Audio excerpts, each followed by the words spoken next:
When you learn from the past, it helps you with the future because history repeats itself.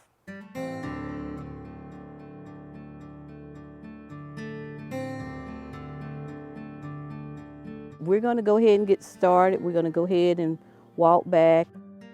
On this tour of Oakwood Cemetery, the colored section is what we call it, because during the 1800s, that's what we were called. We were colored back then. This cemetery was founded in 1859 by the city of High Point.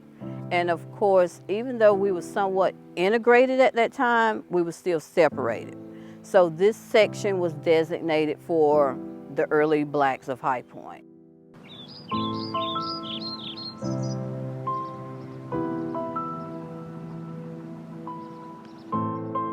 One of the early prominent families in High Point was the Daniel Brooks family, and this is their family plot.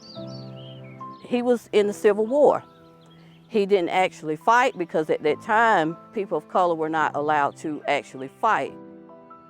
I think it's important to do these walking tours so people can actually feel, hear, and see what it was like during that time. He found out that Jess had passed away. He hurried up and got back down here.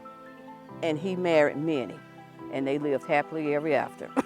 On this tour, people will learn the history, the stories of early African-American settlers of High Point. Former stagecoach driver, former slave, our early business owners, educators. He was proud of being a free black man, had his own business, his own team of horses.